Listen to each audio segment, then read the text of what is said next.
You're listening to ThunderQuack Podcast Network.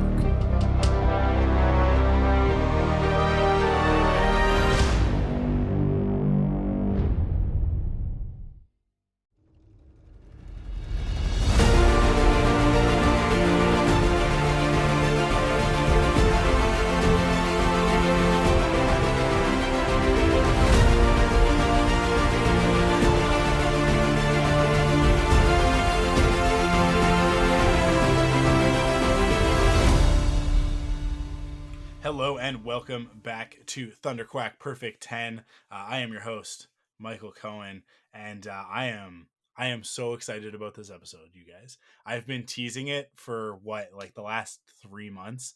My guest and I discussed this a long while ago. So long ago that in fact I even forgot that we scheduled to record on the day that we're recording. But we worked it out. We figured it out, and so we're gonna talk about this right now. And I've been teasing it, right? Like I've been like peppering out these little hints here and there, and I'm acting like it's still a tease, but like you've seen the title in the episode title, so you already know. But I but I'm gonna keep teasing it because it's so much fun to just tease. But I this is double exciting for me because my guest, the illustrious Joe Hogan, has been. Sorry, go ahead. No, that title's just not going away, huh? Never. He's been traveling around Europe on a pilgrimage, a journey, a quest of his own. And what better way to prepare for the topic that we're about to discuss than an adventure like that, right? Joe, we're gonna talk about the Legend of Zelda, the Ocarina of Time. Ooh. Oh boy, a perfect 10 if ever there was one, right? Perfect 10 and perfect timing too. Perfect timing. Yeah, you guys might start to notice that the perfect 10 episodes are a little bit thoughtful. They're a little bit the next few are all going to kind of coincide with major releases in that month. So, the next episode, so this is May, and on May 12th, which by the time this episode goes out on Patreon will have been the past Friday. So but if you're listening to this on the regular feed, you didn't get it early, which you can. It's $5. Go to patreon.com/thunderquack. You get this early. But if you didn't and you got it on the Friday, a week ago, The Legend of Zelda Tears of the Kingdom just released on the Nintendo Switch, the sequel to Breath of the Wild. And look, we are recording this in the past. The game has not come out yet. I am very confident in saying also a phenomenal game. Everything that we've seen, it looks amazing. So I can't wait. I'm really excited about it. But to coincide with that, because obviously like we're not video game reviewers, right? So we don't have early access to anything. And so we're going to talk about old stuff. We're going to talk about old game. Old game is old, but old game never old. This one, because it is a timeless classic. So as always, I'm gonna ask you the dumbest question ever at the outset of this. For those listening who maybe don't know, what the heck is a Zelda? What is the Legend of Zelda: The Ocarina of Time? But like, what's Zelda? Who is he? Okay. Oh man. First of all, no. that's a running. If you're listening to this, you know that Zelda is the princess. Yes. That is constantly, just about every game almost, is the princess who is whisked away against her will by the evil Ganon.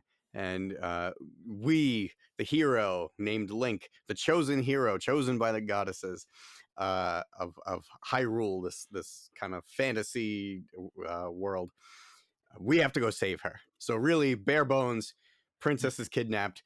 You have to go on an adventure to rescue her. But it's not just a linear adventure. It's, an open world huge world that you have to explore and solve puzzles and Mhm. fight enemies and grow and learn new combat techniques and you in this specific example, Ocarina of Time, you not only have to travel through the land of Hyrule, you also have to travel through time itself. So this is a time travel game, and yeah, there's quite a bit to say about it. And on top of it, it was the first 3D Legend of Zelda game ever created, and it was really only the fifth Zelda game, I think, Yeah. official Zelda game. We're not talking about CDI Zelda games, Yeah. right? Because it's Legend of Zelda, Yeah. Zelda 2, Link to the Past, and Link's Awakening for Yeah. Game Boy. Yeah. So yeah, Yeah. fifth Yeah. Zelda game, The fifth 3D, game. first 3D game. And really like the one that kind of really defines what Zelda has Yeah, become.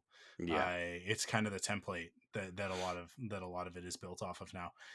Funny though, the first Zelda on the NES, like you mentioned, the games being open world, the first Legend of Zelda is the original open world video game. Like Mm-hmm. it is the first one. Like you can go any direction that's available to you with the tools that you have at any time.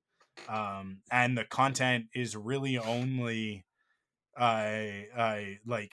sort of staged in the way that you would expect a video game to be staged, in the sense that, like, well, there's a certain order that you're going to end up getting a lot of this stuff in, right? So um and that's one, I think that's kind of one of the hallmarks of the franchise, right? Is I'm gonna go through and slowly gather all of these different items, and they're gonna allow me to take on bigger, badder enemies, traverse to new places, unlock areas, all of that sort of thing.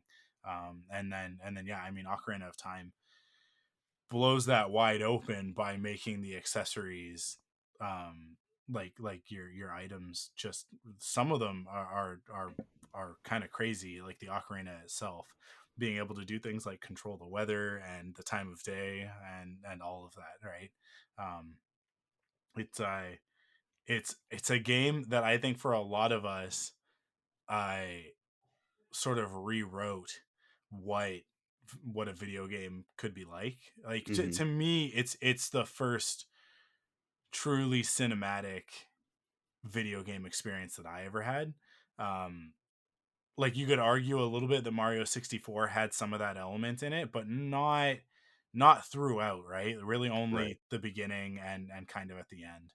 But with Ocarina, it like people will talk about, like, oh, they need to make a movie, they need to make a Zelda movie, they need to make Ocarina of Time into a movie, and I'm always like, why? It's one of those things where it's like some some things are actually better in the format that they're in, right? um and Zelda, I think, is one of those things. I mean, having the silent protagonist that we sort of put ourselves onto, and I like just going throughout this world and exploring it at our pace. I don't know that, I don't know how one would achieve the experience of a Zelda game in a cinematic way. Now, like, I mean, could you take the story of Zelda and make a movie out of it? Absolutely. But like, you're going to lose the magic, I think, personally. So I think, like, don't make an Ocarina of Time movie. Just like, please just give us a proper HD remake of Ocarina of Time at some point, you know? The DS version is the closest that we have right now. And I recently saw somebody, I was funny, I was scrolling through TikTok and came upon somebody playing it live. And I don't know how they got the res so crispy on this TikTok stream. But this DS, like the Ocarina of Time DS, or I can't remember what it's is it Ocarina of Time 3D, I Yeah, think. it's But on yeah, 3DS. Yeah. um, it's man, it looked incredible. I'm like, Yeah. why is this? How come this is not just available It's on? mods. Is it mods? Yeah. Okay. They've modded it, yeah, because I've seen the same kind of thing for Majora's Mask 3D also, yeah. It's awesome. It's doable. Yeah. Yeah. So I don't know. I think that this game is ripe for a proper HD remake. And then on top of that, while we're at it, I can you guys, Nintendo? Hey, are you listening, Nintendo? I know you are. Nintendo. Definitely. I Can you guys just go ahead and put Wind Waker HD on the Switch? Like, I'll give you $80 for it, I think Canadian. that's a matter of time. Like what the heck, guys? What the heck? You don't need to do anything else to it. As a matter of fact, I don't even personally think it needs to be HD. Just give me Wind Waker, because that game, even in standard def, looked amazing. So just let me play Wind Waker without having to dig out my GameCube, um because for me it's like, it's Wind Waker is my number one, but I think that's, at the time, it was a controversial thing to say. I've been Wind Waker since day zero, before the game even came out. I was like, Yeah, me this is too, this actually. is my jam. Yeah. This one's for me, you guys. But I think it's less controversial now than it was, back then. But yeah, like Wind Waker, my God, the fight with Ganondorf and Wind Waker is like top tier, and the way Yeah, that it's a ends perfect is boss so fight. good, It's so a good. perfect boss fight. Um, Real quick though, yeah, I do have to interject because hit I agree for the most part. If they were ever to do a Zelda movie, an it. Mhm. animated movie, an animated series, whatever, I do think it's possible to tell a really great Zelda story, and Link doesn't have to be the silent protagonist, because I don't know if you're aware of this, but there is an 11 book manga series of Twilight Princess. Twilight Princess is not my favorite Zelda. I don't dislike it, it's just not my favorite one. Mhm. That series is so well written, and Link has a character arc, and they just finished localizing the last book, and I just read it when I got back from Europe. Dude, this series is awesome. Like, Is this it? is the Zelda series that I want. It doesn't have to be Twilight Princess. The point is, make a Zelda series. They can do it. Like, this manga series is awesome. You Hmm. have to read it. If you are remotely into Zelda and you like manga at all, you have to read the Twilight Princess manga series. It took me by I heard it was so good. I was like, there's no way it's that good. I read the first book. I was like, okay, yeah, this is pretty good. And then was not disappointed by the end of it. Yeah. It's Um, awesome. Check it out. if you okay. like if you Okay. like Zelda, check it out. I know it's funny because there's another video game that we have talked about on Perfect 10, Kingdom Hearts. The Kingdom Hearts manga is super good, and I Crystal wanted to, um, she was interested in Kingdom Hearts, but is not a gamer, and Kingdom Hearts is not for the amateur gamer. I don't think it gets pretty rough towards the end of the game. Fighting Dude, I Maleficent can't follow that is series. I've watched so many yeah, not retrospective, but like yeah, yeah. explanations of the plot videos to try to like get back into the series. I have The no idea what's going on with that the series. first the first game makes sense. It's after Yes. that it starts to go off the Yes. rails. But yeah, but I bought her the manga for that. Mhm. And she read through that, and so that she could get the story of it. And it's pretty good. But 11 books, you say? Is 11 Yeah. volumes? Dude, they're awesome. They're so worth it. That's a lot. I'm That's a sure they're going to release a box set soon because the last one just came out. So Yeah. I when I started reading them, I think I bought like the first 7 or 8 of them, and then I've just been picking them up since they've been coming out, and oh man, it's really really good. All right, all right, all right. I gotta see. Always with comics nowadays, I'm like, can I get this digital? Can I get this in a format Mm, that I don't have to clear shelf space for it? Because that's the hard part. Is my collection is too big. I have too much stuff. But mm. anyways, let's rein it Yeah, in. Let's I'm circle it sorry. back. I'm sorry. Ocarina of I'm Time. sorry. I No, it's all good. We talked about the fact this game is the first 3D Zelda. Um, it's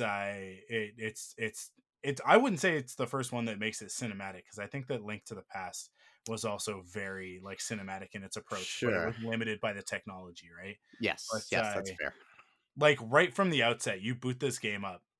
Literally, you turn on the N64, you get the Nintendo logo, and then you get like that harp, right? Like, and the moon, and then the horse, and you're like, this is going to be amazing. Like, this is special.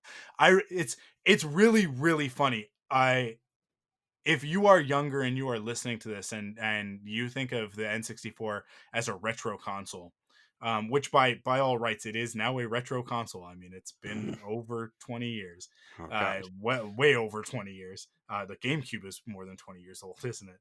Um, Oh god. oh wow, I just oh Why? I just had Why a are little you bit of a saying heart these palpitation. things? Yeah, that wasn't fun.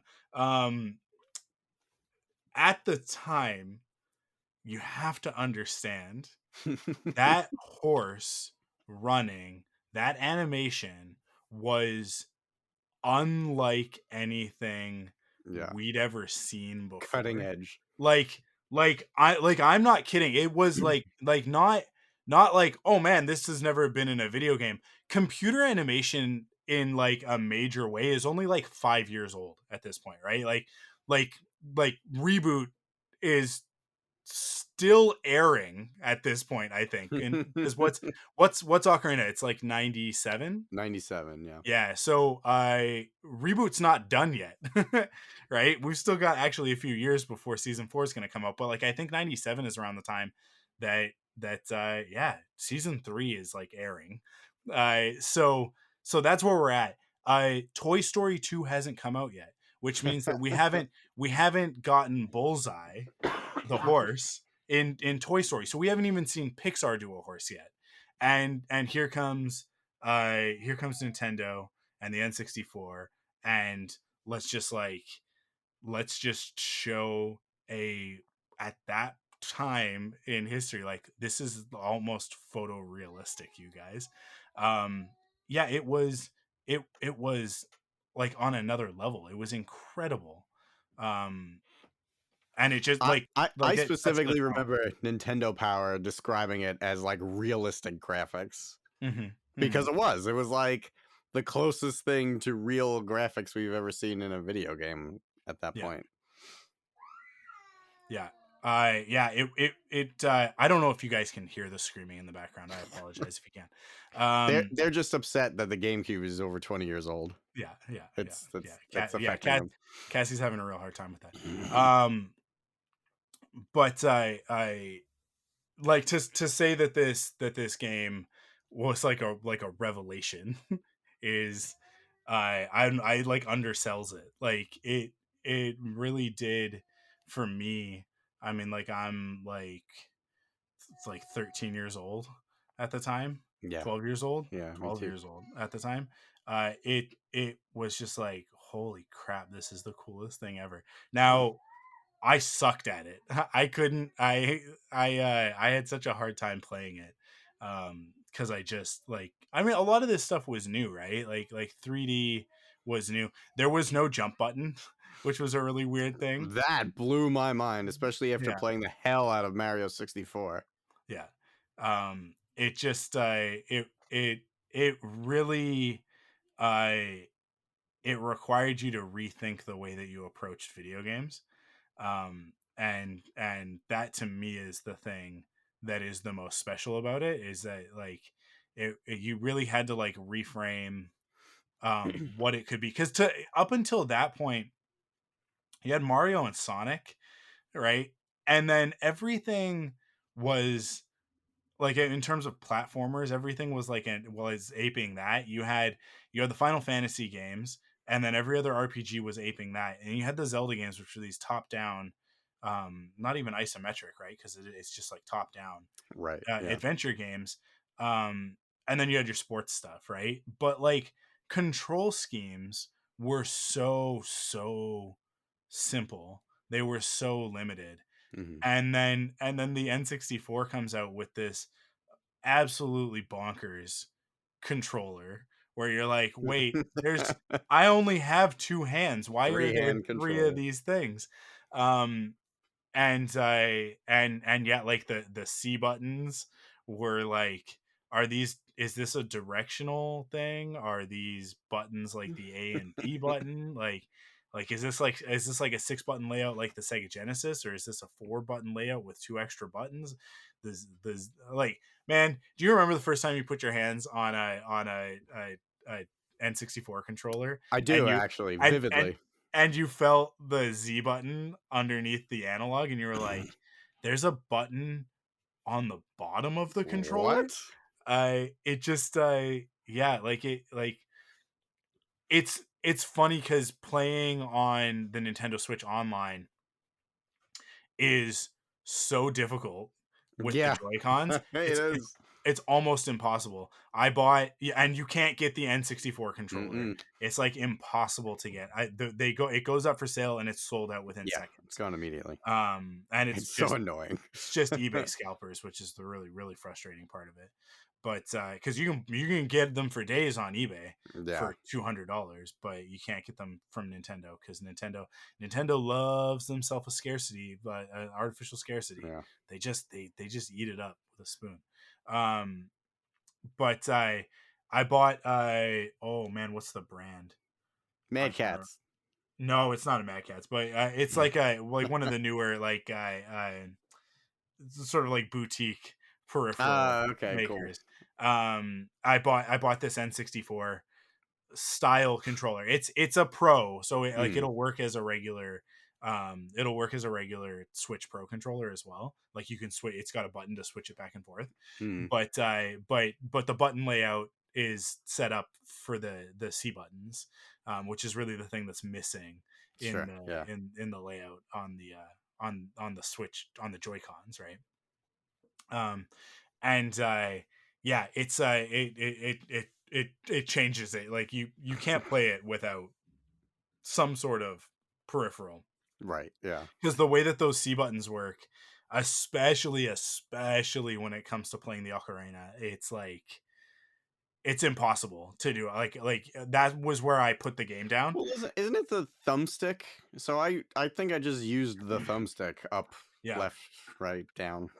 So I I couldn't. because I did Majora's Mask on Switch. I didn't really have too Did much you? trouble with I couldn't. I just couldn't get my head to wrap around it. I just could not. it. It was like, this is not. Nope, this doesn't work. So yeah, I spent the $80, got the peripheral just so that I could play it, and of course because of the nature of, a virtual console, Nintendo Switch Online, old game Mm. is old. Yeah, just I makes play. life easier. I, Yeah. I played for a little bit and then got distracted by something shiny and new and haven't gone back. But I think I made it out of like the first, like basically into Hyrule Field, Okay. and that's about it. Oh no, that's not true. I made it into the castle.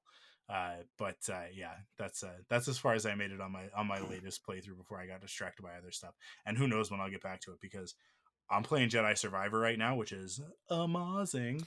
I just finished And it today. It was oh man, awesome. I'm so close on finishing the story. Okay, cool. Um, but I obviously Tears of the Kingdom coming out is or it's That's why I already. rushed through it, because I was like, I don't care. I don't care. I gotta finish this before Zelda comes out.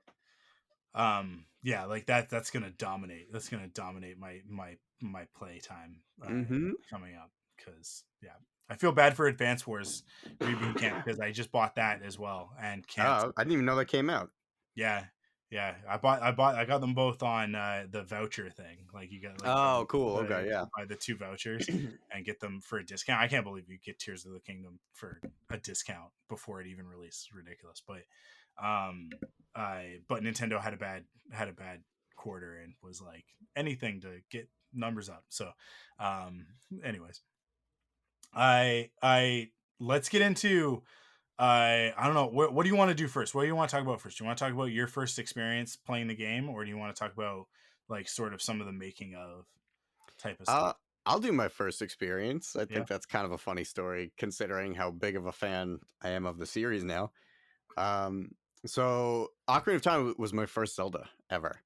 had a Nintendo 64 for a couple of months. And I actually never well, obviously, if this was my first one, we had an NES and we had a Game Boy, but I'd never played any of the other ones, obviously, based off of what I'm saying. So my friend in grammar school was like, dude, this is going to be the biggest game ever made.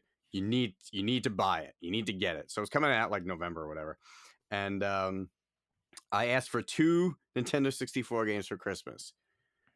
Rogue Squadron and Ocarina of Time. And my parents always let us open one present before we went to Christmas Mass on Christmas Eve. And then after that, we would do dinner with my family, and then everybody opens presents, and then blah, blah, blah. So we were always allowed to open one present on Christmas Eve before all the nonsense started. So I immediately went to the N64 shaped box that I found, and I was like, come on, Rogue Squadron. I really want to play Rogue Squadron. I don't really care about Zelda. And it was Zelda. And I was like, ah, fine, whatever. We got 2 hours. I'll play this, whatever. So I put it in, and I started playing it, and immediately I'm just like, I was so wrong about being disappointed about this. This game is awesome. So in those 2 hours, I was probably halfway through the Deku Tree and like left my Nintendo 64 on because I was afraid if I saved it and shut it off, I was going to start like at the beginning of the game again. So I left it on throughout the night and then came back after opening presents. It's like 11 o'clock at night. And I continued playing and played, probably until about 2 or 3 in the morning, way later than I should have been up on Christmas Eve. So yeah, and then that's my first Zelda memory ever, and obviously loved it. The rest is history. I'm obsessed with the series now, and yeah. So what was your first memory of Ocarina? Yeah. So I at the time that the N64 was released, I was living in Penticton, small town in sort of the interior of BC, up in the mountains, and we had a little video game store. It was about a 15-minute walk from my house, called OK Video, and the guy who owned the store, Mark, he would first off, they imported a Japanese N64. So the N64 came out in like the fall of 96. Yes. And in the summer of 96, I was playing Mario 64, but in Japanese, like with Right. not Okay. knowing, couldn't read a word of what. So there were a lot of stars where it was like, we don't know how to get these. But they would set up the N64 in the store, like hooked up to a TV, and you go and like rent video games from this place. But it was also like we would just hang out. Like there were like arcade games in the back, and he sold us soda and potato chips. So I made a lot of money off of me and my friends hanging out in his store all Smart day man. long. Smart man. And getting addicted to video games, and then spending all of our money on the video games that we would play for 5 minutes at a time, and then like you die and you hand it off to somebody else. So my first experience there, so Mark was the owner of the store, but there was another guy who worked at the store, Pat, and Pat was he was like the guru. Like when we were playing Mario 64 over that summer, because nobody read or spoke Japanese, it was like there was a lot of like trial and error to figure out how to get these stars. He got all 120 stars before the American version came out. So and just like literally just by like trial and error, because you also remember like the internet's not really a thing at this point. Right. Like it is, Yeah. but Not in it's not 96. really, Not in right? 96. There's not going Yeah. to be, Yeah, there's no GameFAQs wasn't going to be very helpful in 96. exactly. So you really would have had to dig if you wanted to find anything. And I think there might have been a couple of things where it's like where they had, you know, gotten information from somewhere else in order to figure this out, cuz there's a couple of stars that you just like you don't know unless you Yeah. read the signpost and it tells Yeah. you what to do, right? But um he was like the master. And so when Ocarina came out, we would basically go to the store. I couldn't afford to buy it, and there was only they only had 2 copies for rent, and they were just they were always gone. So I didn't get to play it on release. I had to wait a while, but but we would go and we would just like literally just like I think it was over Christmas break, basically, like every day me and my friends would go to the store and hang out and watch Pat play through the game. And so like my first experiences with it were just literally watching somebody else Mm, play it, which I think is one of the reasons why I like have that sort of very cinematic I nostalgia for it, is mm. because I literally watched it. This is this is like old school Twitch, you guys. It's like it's Twitch IRL. There you go.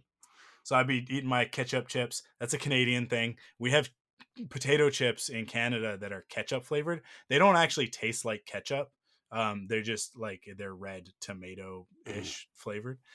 They're the best potato chips. But I would eat my ketchup chips and drink my grape soda and watch the playthrough of Ocarina of Time until I eventually got my own hands on it. And I think one of my friends had bought it, and when they beat it, they let me borrow it. That beautiful gold cartridge. And yeah, so I finally got to play.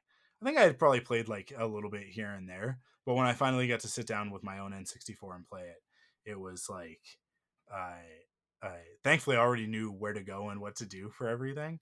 So Hmm. it's funny because everybody talks about the water temple being like, oh, the water temple is so hard, it's so impossible to figure out.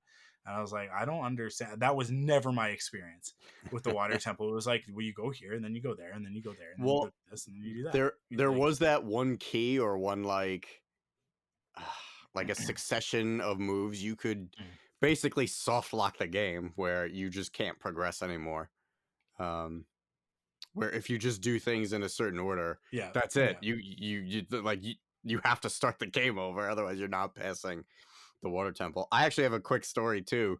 Um, so my mom bought me the strategy guide along with the game itself for Christmas. So I had it. I wasn't really using it, but I had it. And I did end up using it for the water temple. And I think I got to probably the Shadow Temple by the time Christmas break was up. And I went in and I was talking to my friends about it. And it was my class, and our school was kind of set up that there were 2 classes in each grade. So when we were in the not in the schoolyard, but like indoor kind of recess, like in the gymnasium, I was just telling a bunch of people, like, "Oh yeah, I finished the water. I just got to the Shadow Temple," and I had like 5 people say to me, "Can I pay you to finish the water temple for me?" I got $5 for each one of them that I completed. It's like, yeah, bring in your cartridge tomorrow. I'll do it. So I was just following the strategy guide again. By the time like I finished, I know the water temple inside out now. But one of them did the soft lock, and I couldn't figure out why I couldn't beat it. It's because he already screwed up the temple, and I had to tell him like I don't know why I can't beat this. So like I didn't get paid for that one, but I didn't find out till years later. Like, oh yeah, he screwed it up by using the wrong key in the wrong place. That's too funny. So I made like Um, $20 off of that. It was awesome. I love it. I love those Saved by the Bell style get rich quick schemes. It's like, you're gonna pay me to play your video game for you? All right. That's awesome. Yeah, it's funny. Like this game just holds so much nostalgia. I think for the specific point in time, like in our lives that it Yeah. came out. Right. So such a formative period of time for a young gamer. Kind of making that transition from you know, just sucking at Mario to being able to beat Mario, you know? Yeah. Because I can remember like I grew up a Genesis kid, right? That was well, I mean, the first console we had was an NES, but then we got the Sega Genesis, and I was like, NES what? And I played through Sonic 2 came with the console, and Right. uh, Yeah. I didn't beat like I got that when I was like 8, and I don't think I beat Sonic 2 until I was like 12, like because it's just like games are hard. Yeah. Especially My back kid, then, because you yeah. know what it was. Most kids didn't have a million games, Mhm. so games back then were expensive. I remember games being $70 back then, Yep. and like you got your game. You're not getting a lot of games. You got your Yeah. game, so it's got to be hard enough that it's gonna last you hours and hours and hours and hours and trial and error, and like it's it was just a different mentality back then. Yeah. Yeah. Well, hey, I paid $125 Canadian for Harvest Moon 64 Whoa! because that's how much it cost. Oh Like my literally, gosh! like it was brand new from EB Games, which is GameSpot to most people. But actually, yeah, at that point it wasn't even EB Games. At that point, it was Electronics Boutique. But Wow! yeah, Back in the day. yeah, back in the day.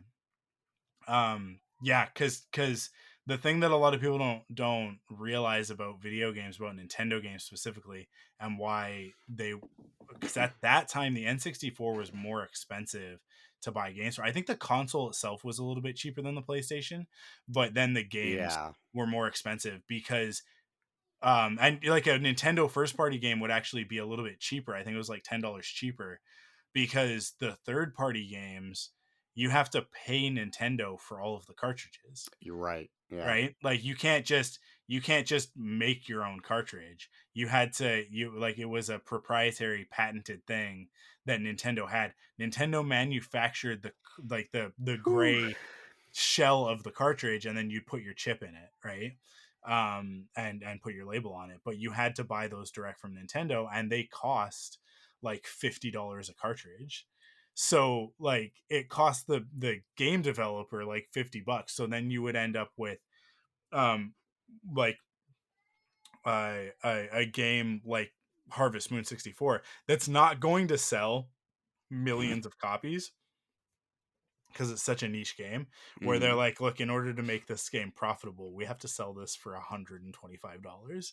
And yeah, I still to this day don't know how I convinced my dad to give me $125 for a video game, but he did.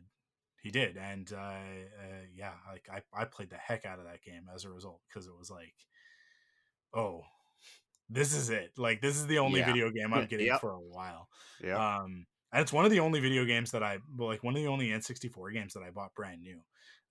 It's such a weird thing, but it's one of those things of like that's one that like a second hand version would have cost even more, right? Mm. Because it's such a rare game. But and then I don't know what I did with it. That's the ridiculous thing. Oh no. Like I must have traded it in. I That don't know why I sucks. did that. I don't know why I did that, you know? It's when you're a kid, you just don't understand these things. Yeah. You're just like, but I just want the shiny new. I'm missing a few games too, and I think I just let someone borrow them and then forgot Mhm. about it, and I have like original Super Smash Brothers. I have no idea where it is. I would have never traded that in, but I Yeah. must have let some friend of my mom's kid like you know what I mean? Like one of my mom's friends had a kid that wanted to play it, and I was like, yeah, sure, and then Yeah. forgot about it, and ugh, I hate when that Yeah. happens. Absolutely. It's the worst.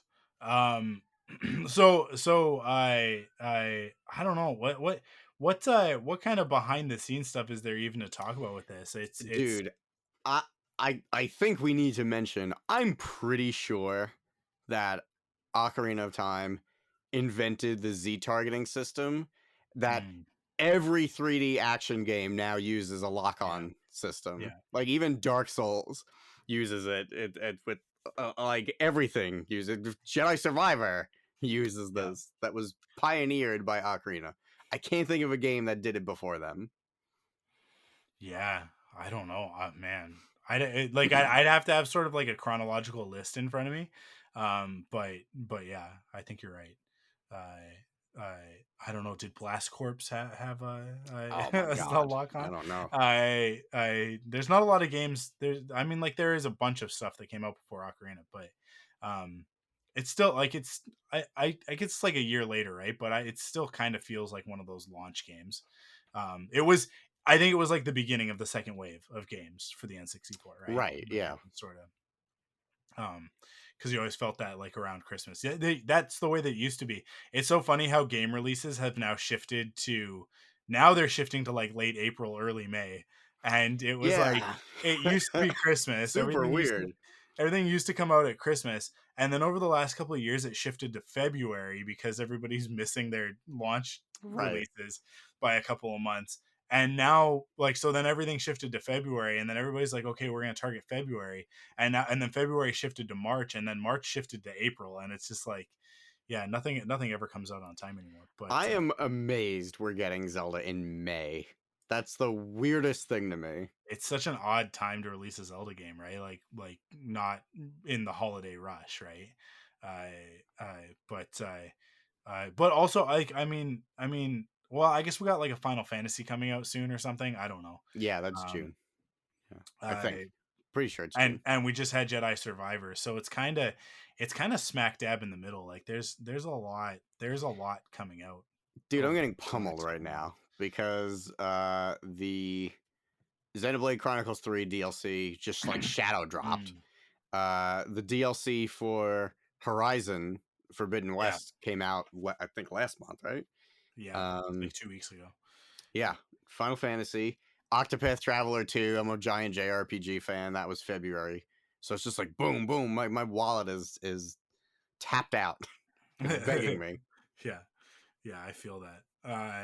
Yeah, it and the funny thing is that like a lot of these are not small games, right? Like Yeah. Octopath's a big game. Jedi Survivor is actually like pretty big. I It's like a 40-hour game, right? So, um, but I like Tears of the Kingdom is going to be so massive. Uh, Yeah. you can kind of already tell, um, but like at the time in 1997, Ocarina was like the biggest game, like in terms of content, in terms of things to do, and like the world and everything. Like holy crap, man. Like I can remember like the first time you try and go to like Gerudo Valley, and you're like there's a whole other section of the game that I can't get to, because you can't get there until you get Epona, right? Like Right. Yeah. and you jump the bridge, which is one of the coolest moments in video gaming. So like it's ridiculous. You're like, is this gonna work? Is this gonna work? And you do it, and it's like, and then you immediately get killed by everything in Gerudo Valley. But Gerudo Valley, which in hindsight, um, I, not to put too fine a point on this, but racist, yeah, Yeah, a super little bit. super duper racist, Little bit. but that's okay.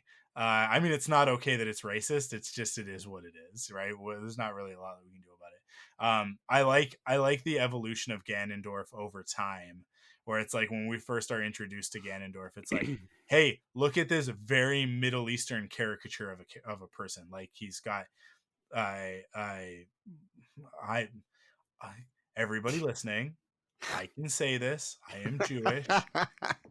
He's got a rat face, right? Like they give him the big nose, it's pointy in order to make him look evil, which is like what the Nazis did to dehumanize Jews in World War Right. II. So I go back and I play that old stuff. Like I look at the design of Ganondorf from back then. Even like when we see him in like the most recent Smash Brothers, and it's always a little bit like, whew, this is this is tough. This is difficult. But I think they've done a lot over the years to sort of rehabilitate that and make him less one specific ethnic group. Sure. But He's it is, green now. yeah, it is still a little bit of like, mm, yeah, he has dark skin and everybody else is light skinned. He does still have the big nose. You can't get rid of Ganondorf's big nose, and that's fine. But listen, Ganondorf in Tears of the Kingdom, oh, they made him hot. Like Yeah, he's a beefcake. yeah, they went ahead and they made him. I think in the parlance of the time, they made him daddy, and Yeah. and so like we got there, It's all right, but in Ocarina, it's like it's very much um I this aspect of like, oh, outsider, he's a bad guy because he's from another nation, basically. But I did like I do like, sort of, to give them a little bit of credit, there is the narrative when you get there of them being like, oh, actually, like, we don't vibe with Ganondorf either, like, we kicked him out, and that's because he's like bent on world domination or something. He's also the only man born every 100 years. Yeah, Like, there's only totally. one male Gerudo born every 100 years, and it's like, as a kid, I didn't really think much about that, but Yeah. there's a lot of Gerudo ladies running around. How did that happen? Yeah. It's interesting. But again, again, that is, you're kind of playing into some Islamophobic stereotypes. Like a harem sort of stuff going on there. But um that's also just like a Japanese thing. Like, that's such a there are so many. I mean, like, there's a whole genre of anime that's harem, like it's the story of this one boy, and he's surrounded by a bunch of hot ladies, and he's usually super awkward about it, and like they get changed in front of him, and he has a nosebleed and whatever. But then Zelda goes ahead, and they're like, no, he's a big burly manly man. Yeah, it is a little bit weird, but at the same time, it's like it's definitely a product of the time, right? Like that. Sure. It wasn't nobody would have pegged it for racist in 1997, which doesn't excuse it, it just explains it, right? Which is Sure. like, Yeah, that's fair. I'm often fond of saying, like it's like when somebody uses the R word, or that other F word in Right. the worst F word. Let's be real. Yeah. Yeah. In a movie, like, you're going back through something old, and oh man, I was watching Encino Man, and I think that Sean Astin drops an F bomb Oh, in no. that one, and was it? I think it was Encino Man, and it's like, and this is not like an R-rated movie. It's like a PG-13 movie, right? So yeah, it's just a product of the time. It was okay for American and Japanese audiences to other Middle Eastern people at the time, and not so much anymore. Not so much anymore. Hmm. But but yeah, it just is what it is, right? You've also got, one of the things that I have always appreciated about the Zelda franchise is the way that it crafts its own world, but it's its own world with like real world influence. So you'll get like the real world stuff in it, and it'll make sense. And there'll be analogs, but then they'll often do like mashups and stuff. So they're like, the Gerudo aren't just Middle Eastern. They're sort of Middle Eastern mixed with like indigenous, like sort of central, not even really Central American, I guess, just sort of like southern United States indigenous stuff, right? There's a lot of the iconography and imagery Hmm. in like the sort of the architecture and stuff that's a little bit more like Southwest, Yeah. what at the time you would have called Southwest American Indian, which now we would say Native American. But like, there's a little bit of that influence in there, but then the character designs are a little bit more Middle Eastern, like the faces and stuff like that are a little bit more Middle Eastern. So they do like mash it up, and and obviously Hyrule itself is like a mix of European cultures. It's not any one thing. It's not derivative of anything. It's Those it's damn it's Zoras. well, yeah. And then yeah, you like in proper fantasy fashion, you have your fantasy races, right? um and I it's like Zelda, especially with Ocarina, sort of takes on a little bit of that Lord of the Rings Middle Earth. Yeah, Like the yeah. mythology becomes so much more central in Ocarina as opposed to the other games where it was like, yeah, there's kind of some stuff going on here, but there's not really anything. I don't know. There's no real like overall sort of mythological narrative going on, especially like the first two games, right? Like those first two games is like, no, it just is kind of, like it's just a world. It's just, and here's some monsters, and they have names or whatever, and they look really cool in the instruction manual. And you're like, oh, that's what those 8 pixels are supposed to represent. Cool, cool, cool.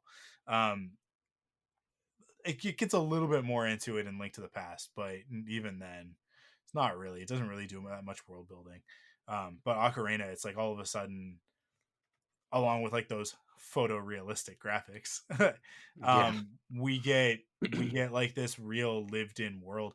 It's not unlike what Star Wars did for science fiction fantasy, right? Where it's like, this is not like, Tatooine's not a set, it's a real place, right? Like even today, when you watch these movies, it's like, yeah, I know rationally that Endor is the redwood forest in Northern California, right? Like, I know that, but also like Endor is a real place with like the tree houses and the big the shield generator dish and all that stuff. Like these things are very real. This is fresh in my mind because I just saw Return of the Jedi on the big screen over the weekend. So um yeah, like it's Ocarina did the same sort of thing where it was like the Zora, who up until this point were traditionally actually enemies, Yeah, they're right? scary monsters. Yeah. In this one, now they're fish people that ask you to go inside a really big fish that he's a lot bigger on the inside than the outside, but that Jabu Jabu. Yeah, like it becomes like a real place. And man, oh, even then, even as a 12-year-old, just totally weirded out by what's the princess's name? The Rudo. yeah, and she's just like, she's got the hots for Link, and you're like, this isn't. But you're a fish. Oh You're a my fish god. lady. That reminds me. I have I'm sorry. It just dawned on me that I have to talk about at some point, not maybe not right this second because I interrupted you in the middle of your thought, of the impact that this had on my life more Well, recently than anything. I mean, that is what we're here for. Right. So go for it. Yeah, tell everybody the story. Yeah, so that scene that you're talking about where Link is introduced to the uh Princess Zora Rudo, uh he's actually after a third MacGuffin in order to open the gates of time and seal away Ganon and blah blah blah blah blah. This is pretty early on. This is like Act 1, end of Act 1 of the game. And the MacGuffin in this instance is actually considered the engagement ring to the Zora people because it was given to Princess Ruto by her mother, and she says that I'm supposed to give this to the person that I'm going to marry. So fast forward from 1997 to about a year and a half ago, when it came time to propose to my now fiance Tina. The both of us, when we first met, originally bonded over Zelda. We both had the exact same favorite game of all time, which is Majora's Mask. And when it came time to propose, I decided what better way to do it than to throw back to that scene in this game, Ocarina of Time, where we get that context of the Zora engagement ring and what it means. And then I basically animated the story of how we met and all our adventures together and ended up presenting at the end of the video, you know, presenting her with the Zora engagement ring. And I actually bought an engagement ring that is representative of the Zora Sapphire. It's called that MacGuffin. And she loved it, and she said this is literally the best possible engagement ring anyone could give me. I was worried it would be a little too geeky tacky, but she was like all in on it. And I asked her 1,000 times, are you sure you're not just saying this to make me feel better? She's like, no, I'm serious. This is like the greatest thing ever. So that specific scene from this game, our perfect 10 today, was a part of my story, my life story, on how I ended up with the woman of my dreams. So Yeah, I mean, I love honestly, that. that's kind of how I knew. You know, I when I was like, oh, like I can't remember even how we got to it, but I think we were just talking. It was like, oh, we should do. I think we were just talking about doing another Perfect 10, and it was like, oh, talk about Zelda, and I was like, well, yes, like it is. It's not a small part of your life, and to Yeah. me, that's one of the things that defines what a perfect 10 is, right? And it's funny because most of the things that we've talked about on Perfect 10 have been things that I also think are awesome, but I like when we did the episode with Missy, and talked about Roman Holiday, not something that I was familiar with at all, and I hadn't seen the movie prior to that. And then was delighted by it. What a fantastic movie, but so important to her, and that's why we talked about it, right? And even the previous episode, with Marty talking about Terminator 2, I it's like I like Terminator a lot, but I actually like Terminator 2 isn't even close to my favorite Terminator. Like, so I don't know if I said this on that episode, so maybe this will be a delayed reaction, a delayed raking over the coals. But Sarah Connor Chronicles is my favorite Terminator, and then Wow.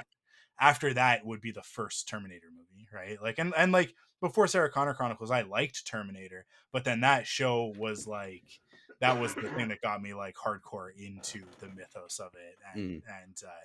and like deep into the lore of Terminator. So but that's the thing, is that it's not like it like this show is about talking to people about their perfect tens, like what makes it a perfect 10 for you. And so, like it isn't always like I on this one. Actually, on all of them, I have agreed they are all perfect tens, right? There hasn't been one where I'm like, no, not really. But I, but yeah, some of them it's like, well, like this isn't like it's not vital to me, but like I recognize that this is absolutely a perfect movie, right? But with this one, it was like I knew that this was more than just a video game for you, and I know that it's more than just a video game for a lot of people. Yeah. I like obviously it's for you and Tina both. Like it's so important that it is a part of your story, right? And to me, like that is a defining characteristic of a perfect 10. It's like it transcends past like a cool thing that I enjoy into like an integral part of like my experience as a person, right? That's what we're uh honestly, like, to me, that's what, like, I work all week in order to afford the things that I want to do in my spare time, and the things that I want to do in my spare time, I'm always chasing these experiences, right? Like that's what it's all about. Listen, it's 9:45, and I'm like, we're almost at an hour. And we've talked a lot about Ocarina of Time and a bunch of other stuff. This episode is pretty good. I think we're just about there. When we wrap this up, I get to go play Jedi Survivor, right? Like that's in the back of my head right now. Because like that's what I like that's what I'm always after, and something like Ocarina of Time, it's one of those pieces of media that was like formative in what that experience means, and also hugely important because it's not a singular piece, right? It's not like a 2-hour experience like going into the movie theater and then walking out. It's this thing that like develops over time as you play the game. And that's why that's why like great video games and narrative video games in particular really resonate for me, is that like you get to live inside them for a little while. And there becomes a point, not in a crazy way, but just in like an experiential way, where the that I quarter-inch glass barrier between you and whatever the hell's going on inside that TV is gone, Yeah. and you just have memory of the game. And it's always so funny when you go back and you play something older and you see it again for the first time in a long time, and you're like, I remember this being so much more rich and full. But the reality is that like your imagination filled in the rest, Yeah. because what you were given had so much depth to it that you were able to basically infer what there is. So when we talk about like this game was photorealistic, was it? No, I mean, like, it was Nope. actually like it was in an anime style to begin with, right? Yeah. But because we were given such a full picture of this world and the characters and that horse animation, we were able to, with our imaginations, fill in the rest of it and take it even further, into like just really sort of believing that world. And I think that for a lot of us, a lot of our generation, Ocarina of Time was one of the first times that happened. It's like it kind of depends on what side of the console wars, the old school console wars you fall on, between the N64 and the PlayStation, because you'll also hear a lot of Metal Gear Solid in that conversation of like this was Sure. like the first time that like I got lost in a video game, right? And it's so funny because you'll go back and you look at MGS now, and you're like, um, his face is a smudge. Like it's just a bunch of colored smudges. I how did it do it? But the story of Metal Gear Solid is so good. The characters are so good. And the way that they compensate for it with the, I can't remember what it's called, the little the communication device, right? With its little animated faces, which also like choppy, like terrible animation, but not terrible, but like but very rudimentary animation, I think is a better way to say it. But it gets it across. It gets the point across, and then your imagination takes it the rest of the way. And that's something that, like, when you watch a movie, it's kind of presented and there it is. And a good movie will do the same thing, where it's like all of a sudden, you're not sitting in a theater anymore. You are wherever that movie is, right? You lose yourself in it. But with a video game, like, because you're in control, it just, there's something else there. And for me, it's like that's the experience that, like, everything else that I do, I is sort of to get to those leisure moments. I shouldn't say everything else. I mean, like, I have children and a wife, and I enjoy spending time with them. But like when I'm talking about like my leisure time, like if you ask me right now, with Jedi Survivor, I currently playing on my PS5, and Tears of the Kingdom on deck. I like, what would you rather do? Would you rather watch this TV show, this movie, or play these video games? It's like, oh, I'm gonna play those games hands Yeah. down. Like, Yeah. that's what I'm all about. Like, there's a sequence in Jedi Survivor. I'm not gonna spoil it at all, but there's a sequence in Jedi Survivor that, um in another game would be a cinematic or a quick time event, right? You just like press X every couple of seconds and something will happen. But the geniuses at Respawn, they built an absolutely interactive cinematic action sequence that, like, the only other game franchise that's come close to this, but I think that they actually surpassed it. And this is a lot. This is a lot, you guys. If you haven't listened to me talk about video games a lot, which I haven't really talked about video games a ton on the podcast, so you could be forgiven for not knowing how deep I am into the Uncharted I fandom, but like Uncharted is one of my top 3 video game franchises. Really? Yeah. Oh man, I love I Uncharted. did not know that. Dude, I love Uncharted It's so great. much. This is a great series. I'm surprised to hear top 3 though, but Yeah, cool. yeah, for sure. Um, I the sequence that I'm talking about, like, because Uncharted is really known for like, here's a cinematic Right. experience, and Yeah. you are in control for most of it, right? But this one, like it just this sequence was like mind blowing to the extent of like I don't know realistically when I'm going to get to experience something like that again for the first time. You know what I mean?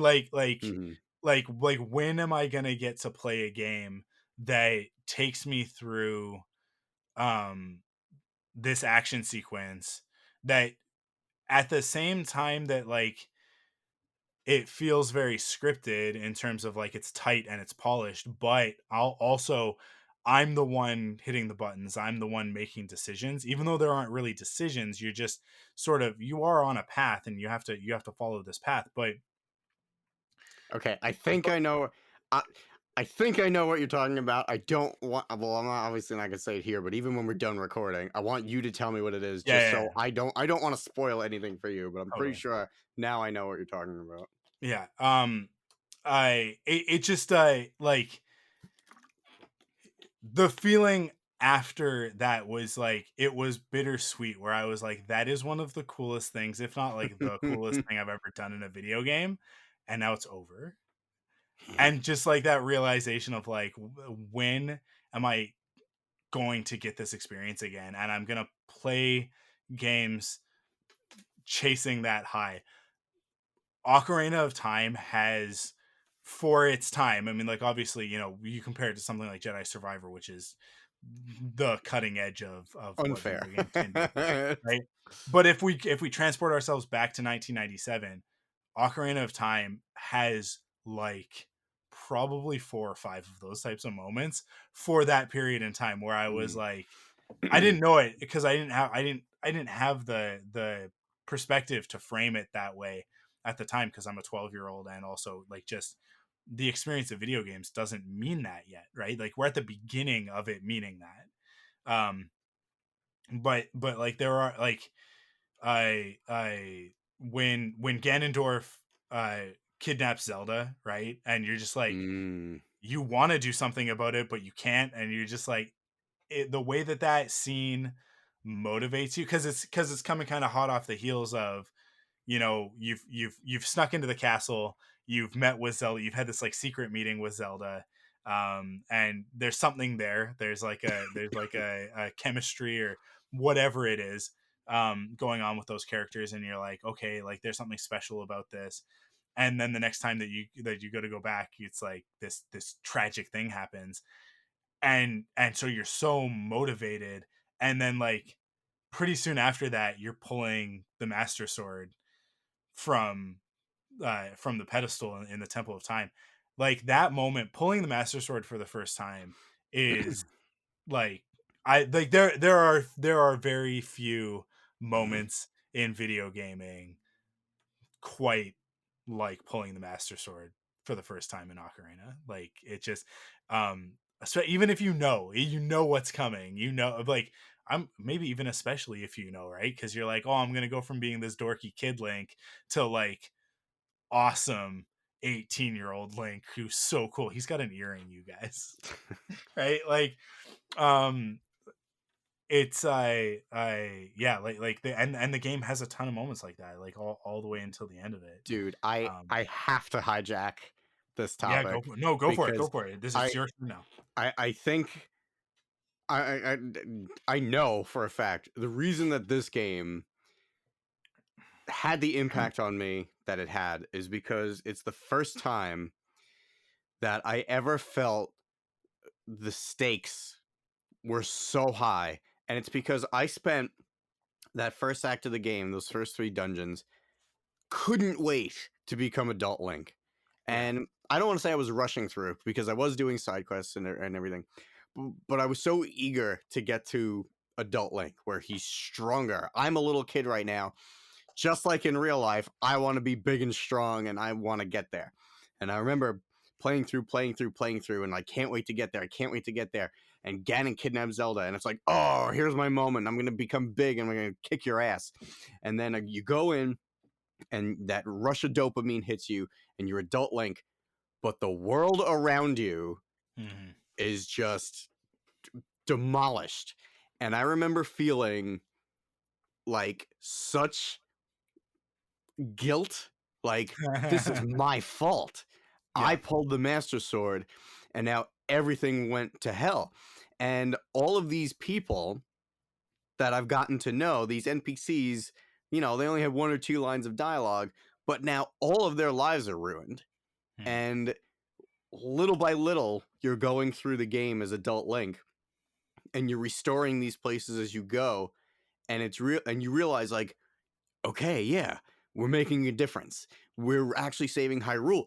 And it just, I don't know what it was, but that was the first time a game like really elevated the stakes for me. It didn't feel like you're just going from level to level. It actually felt like you were making a difference. Even though, like, it's make-believe. You're not actually making a difference. These are programmed characters in a video game, whatever. But your actions had a tangible, improvement on the situation every time you kept pushing and go. And like the levels were, the dungeons were more difficult as you go. So like, the first 3 weren't so difficult, but by the water temple, I did struggle with the water temple. I had to use the strategy guide for it. So it really was this just like journey that you had to keep pushing through, because you knew that if you didn't, those people whose lives you ruined are going to stay that way. So I have to go save Zelda. I have to restore the Gorons. I can't let them get eaten by Volvagia. Excuse me. The one that always bothered me is that Zora's Domain never unfroze after you beat the water temple. But like, lives were improving again after you cleared the dungeon. So I think Majora's Mask took that and cranked it to 20. But the first time it ever happened, and the first time I ever really experienced it, and it impacted me, was Ocarina. And I will never forget that feeling of rushing to get through it, to be big and strong. Oh no, I made things so much worse. I have to fix this problem. Like, I felt that responsibility. And I think Ocarina of Time was the first game that when I wasn't playing it, I was thinking about playing it. You know what I mean? I'm in school and I'm like, I can't wait to go home and beat the Shadow Temple because I have to save Zelda. Well, and the story ultimately putting you in the position of like, you have to make the decision at the end, basically, of like, you've defeated Ganon, you've saved the world, but like, sort of at what cost, right? Because in order to do that, you had to leave the world for 10 years, and it all goes to hell. So to the extent that, like, in the official canon chronology of Zelda, there are 3 split timelines, right? Because there's the timeline where Link is gone, right? And I like, that continues on. There's a timeline where like Link returns, the Hero of Time returns, defeats Ganon, and then it continues from there. Like, the timeline continues from there. And then there's the timeline where Link puts the sword back, he puts the Master Sword back, goes back in time, and stops Ganondorf from being able to unleash Ganon. Right. Back then. So nothing bad ever happens, right? That like the sages are, I can't remember exactly how it's able to happen, but like, basically, once you've unlocked all of the sages, they're able to like keep everything okay, because basically they reseal him into the sacred because it's you taking the Master Sword out that ultimately allows Ganondorf to conquer the world, right? Like to conquer Hyrule. Right. Because It by doing opens the like gate to the sacred realm, and yeah, he gains access to it, but you're asleep for 7 years or whatever. yeah. So yeah, so like that the and like that was totally lost on me at the time as a kid, right? And it wasn't even really until I got that the it's the Art of Hyrule art book, right? Yeah, I Hyrule Historia. Hyrule Historia, that's right. That like lays it all out, and you're like, there were like consequences. There were consequences to the things that were happening that are like far reaching to the extent of like Wind Waker is because Wind Waker is the future of like Ganondorf taking over, right? But then Yeah, uh it's the one where we successfully seal Ganondorf away, but you're sent back in time, so there is no Link in that timeline anymore. yeah, yeah. Um and so eventually the whole world has to be flooded in order to Hmm. protect everybody from it's basically to like stop anybody from ever uh uh letting Ganondorf out again, and then over the course of that game you unleash Ganondorf again. But then you put a sword in his head. It's fine. Um Yeah, and also God, the Zoras, cartoon sorry, go ahead. Zoras who are water creatures turn into birds in a world that's an ocean. Yeah, it makes a Cool. lot of sense. That's how Makes a lot of sense. evolution works. Yeah. But anyways, yeah, the timeline, the chronology of the Zelda games becomes a little bit ridiculous when you Yeah, start to actually break it's it down. very silly. But because each one, kind of like Final Fantasy, almost each one is its own self-contained story, right? Obviously, Ocarina has Majora's Mask as a sequel. Link's Past has Link's Awakening, which is a sequel, right? Yeah, Link's Awakening is a sequel, and then A Link Between Worlds is also a sequel to To Link to the those, Past, yeah. to Link to the Past, right? But and then obviously we've got Tears of the Kingdom coming out, which is a sequel to Breath of the Wild. But I have uh, no idea where Breath of the Wild is in the timeline because it has stuff from all three timelines. yeah, it's Breath of the Wild is like the furthest into the future, right? Because they did they did Wind Waker, Twilight Princess, and then Skyward Sword. Yes, which is a Um, prequel to everything. Skyward Sword is Skyward the Sword, first yeah, before the timeline split. yeah, and then so like the most recent games that they've done, Skyward Sword goes all the way back to the beginning, and then Breath of the Wild goes all the way to the end of the timeline. So far into the future that like weird things have happened in the past of that. Like Breath of the Wild starts with you waking up 100 years after Calamity Ganon is unleashed, but Calamity Ganon is unleashed because like there's a bunch of robots that were built by like an ancient Hyrule civilization, but that ancient Hyrule civilization is the advanced civilization of one of those timelines, Right. right? Like one of the Ocarina timelines. So it's like far into the future of one of those, but it's way in the past of Breath of the Wild. So Breath of the Wild is like theoretically like thousands of years into the future of Zelda. But Nintendo doesn't actually care about the timeline, by the way. that's the thing. That's the Like, they thing. really don't. Yeah. It's just for us nerds to worry Yeah. about, and then they go, "Cool, will you guys buy a book?" On top of buying the video games, and we say, "Yes, we will. We'll buy lots of books. Actually, give us all the Every Zelda books." book you put out, I will buy. I'm a Yeah. moron. Um. I think on that note, I think we did it. I think we talked about the Legend of Zelda, Ocarina of Time, and yeah, it's definitely a perfect 10.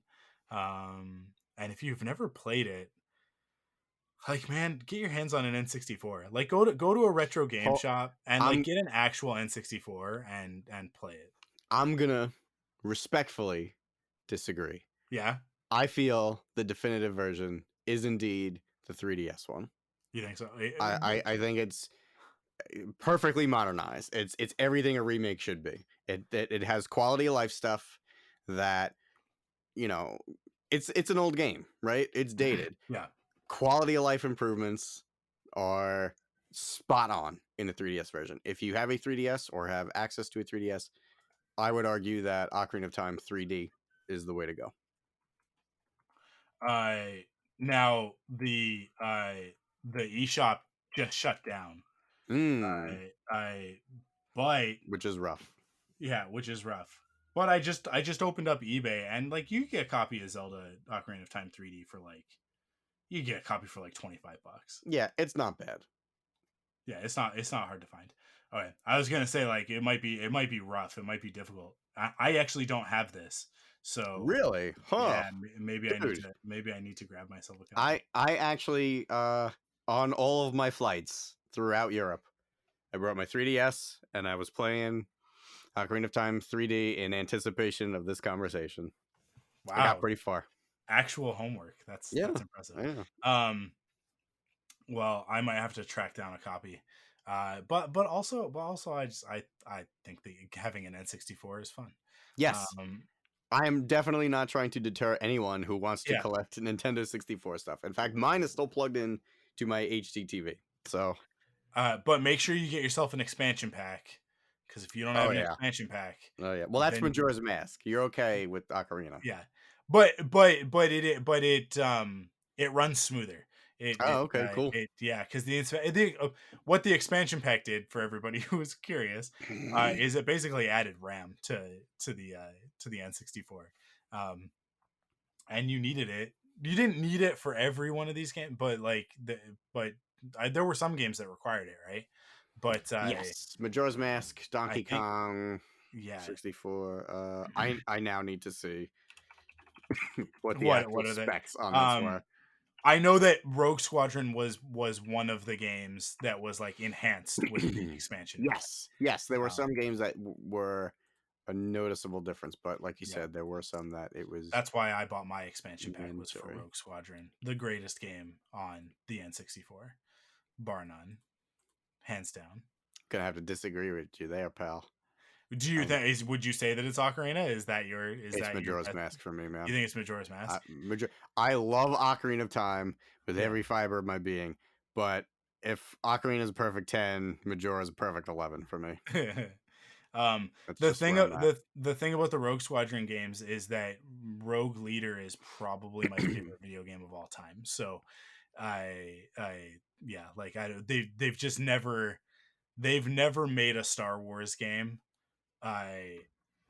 Certainly not like a Starfighter game as good as Rogue Leader, which is Rogue Leader is amazing. But it all starts with Rogue Squadron, so I agree.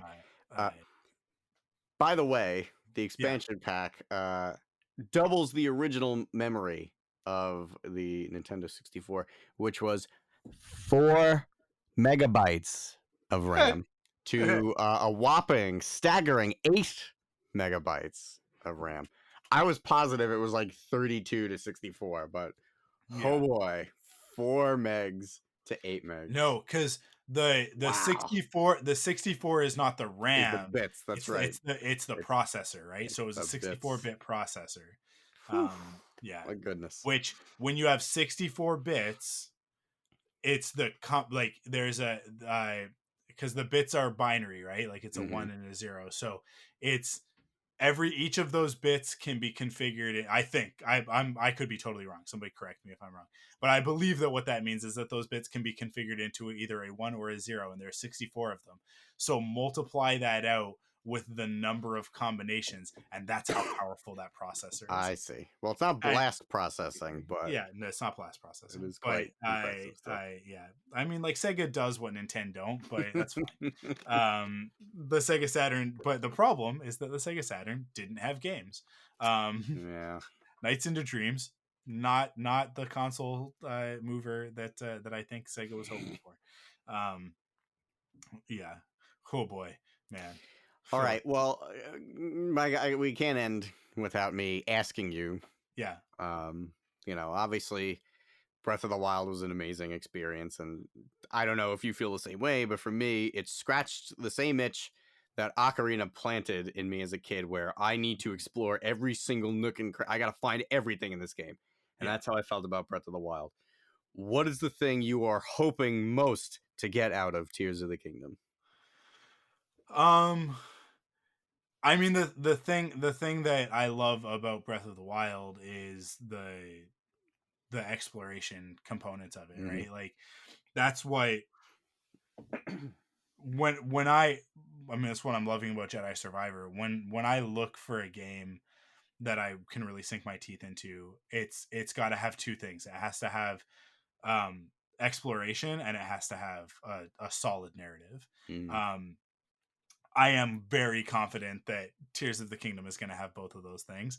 The the wacky construction stuff is just like icing on the cake for this, because like to me, I look at that and it's like these are just the ways that I'm gonna navigate this ridiculous world. So yeah, I'm just really looking forward to the expansiveness of it. I mean, like it's the same map plus the Skylands, right? The Yeah, Sky Islands. and Um underground too. Yeah. oh, and underground. So like it's a yeah, like I don't know, and they've been so cagey about Hmm. any details on this game Hmm. that says to me that like there's stuff that we don't know yet. And as always, I like a surprise me. I like give me something that I'm not expecting. So, um, I'm just really excited to see the story unfold in this one. The story in Breath of the Wild is one of the best Zelda stories, um, and I really like the way that it's served to the player, which is in flashbacks. Right? It's like the story is almost entirely flashbacks, and then the present day, which allows you in the present day to just kind of like do it how you want to do it, right? There's a golden path. There's still like a quote unquote right way to do it. Just like there's a correct order to do the bosses in a Mega Man game, right? Mm. But at the same time, if I don't want to go climb a mountain right now, I can go somewhere else and do something else. And if I'm good at the game, I can maneuver my way through that part of the world. And then when I turn around and go back to that other area, it's going to be even easier because now I'm equipped with all this extra stuff. So, yeah, I don't know. I'm not looking forward to destructible weapons, but I understand why they exist in the game. I, I, yeah, I expect that just like exploring the world and just like discovering little secrets and, I yeah, just sort of immersing, right? um and I hear that recipes are improved in this one, where Oh, okay, cool. you'll actually like once you've made something, you'll actually sort of like have a way of looking that up, as opposed to the previous game where you had to like memorize what things would do, and and cook them that way. But I love a cooking mini game, even if it's not really much of a mini game in Breath of the Wild. But I do really love that aspect of the game of like I gotta go fight this monster in order to get this thing so that I can make a potion so that I can climb for longer, right? The fact that it has real it took that mechanic from Monster Hunter, which like Monster Hunter does it in such like an obtuse, like like just obnoxious way of like, and especially with the like you got your little like when you make like the little, have you ever played a Monster Hunter game? You gotta make Yeah. the little roast on the thing, and you gotta like time Mhm. it perfectly, and it's like, no, you're too early, oh, you're too late, and it's like I hate that. This is not what I want. Yeah. This is not what I want. But I do like the, well, what happens if I put these together? And it's like it makes Yeah, terrible that's food is fun. what happens. Um, but then when you make something good, you're like, haha, see, I'm good at this game. Yeah, but this game is not just recipes, though. This is, I'm gonna fuse weapons together and see what kind Yeah, of crimes against humanity are gonna come out of it. I'm gonna fuse this chicken to a tree. I love That's it. weird. I love it in the demo when they're like, just take this eyeball and put it on an arrow. You made homing arrows. It's Obviously. yeah, it's like this, it makes sense in an intuitive way that is purely nonsensical. Yeah. If that Yeah. if that tracks at all. But it's 100%. like well, because you put an eyeball on the arrow, now the arrow know where it go. And it's like, okay, all right. I guess that makes as much sense as anything else in the Zelda game. That's As fine. as hyped as I am to actually play the game, because like every Zelda game I'm always hyped. On top of the hype to actually play it, I'm so excited to see what the Zelda community comes up with, because the Breath of Yeah, the Wild videos for years after that game came out got sillier and sillier and sillier, with people just yeah, messing with the physics, and just the fact that you can approach almost any situation however you feel like. And yeah, this game having all this like crafting and fusing stuff, the YouTube videos are going to be insane. I yeah. can't wait. Well, they absolutely. I saw what people did with the first game and went, Oh yeah. what if we Oh gave yeah. them tools to do this stuff? Like If we gave them more power. they figured out how to do these things just with mechanics. What if we actually built this concept into the game of like put these rockets on this thing and then see what happens? And it's like, Hmm. okay, cool. Yeah, I'm excited. I just know that it's going to be fun. I don't know. There really hasn't been a Zelda game, like a mainline Zelda game. Maybe some of the Wind Waker sequels, not so much, because they were trying to like they were constantly like, but it's the DS, we have to use the touchscreen. It's like you Yeah. don't actually. Um, but the mainline games, there hasn't been one that I've been disappointed with, to be honest. Even like I like Twilight Princess quite a lot. And I know a lot of people I kind of like hate Twilight. on It it, sounded but like I didn't like it, but I actually do really enjoy it. it's so funny because Wind Waker came out, or I mean, Wind Waker was announced, and because the GameCube was announced with the tech demo showing Right. like Ocarina of Time. Yeah. yeah, people were so pissed that the game that they got was this cell shaded cartoon thing. But then when you turn around a few years later and Twilight Princess eventually does come out, um, everybody, it's exactly what they all asked for out of the sequel to Majora's Mask, right? Like the Hmm. follow up to Majora's Mask, they Yep. wanted it to go darker and Dark grittier and gritty. more realistic. And Twilight Princess does that, and then you're like, oh, this is too dark and gritty, and you're like, you can't win with you people, but you get to turn into a wolf in that one, and I think that that's pretty cool. So I don't know. I just like Zelda games. Yeah, it's like it's the most exciting time right now, because like as soon as I finish a Zelda, I usually like plow through Zelda games, even though I do everything.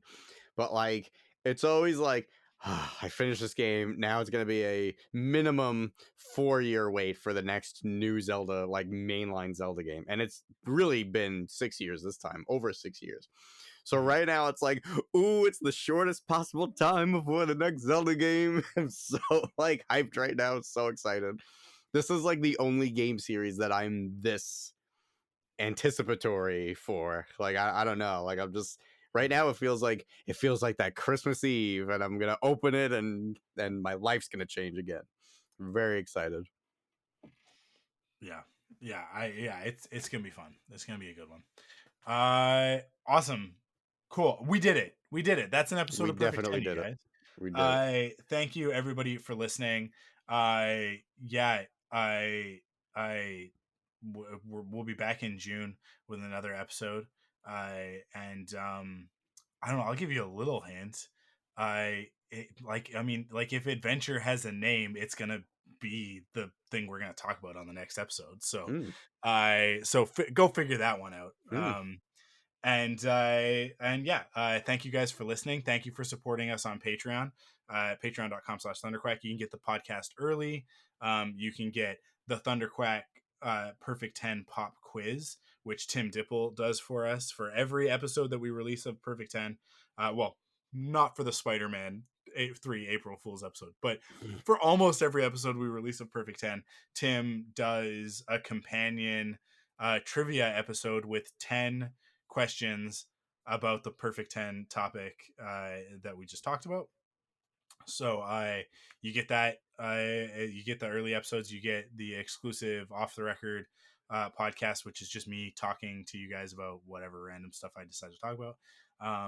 You get all of that now for $5 on Patreon. You get all of the rewards. The rewards aren't like gated by tiers anymore, because I thought that was silly because it meant that like less people could listen to the pop quiz and less people were listening to Off the Record. And like, why are we producing content that people can't access unless they pay us more money? That seemed really dumb to me at a certain point. Like, I was like, why did you do that? Well, because that's how everybody does their Patreon. And I was like, well, you don't have to do your Patreon like everybody else.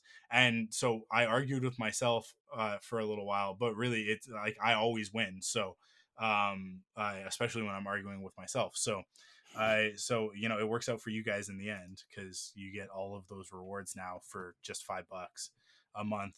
And you know what? It's even better if you pay annually. You get 10% off of that. I think it's 10%, 12%.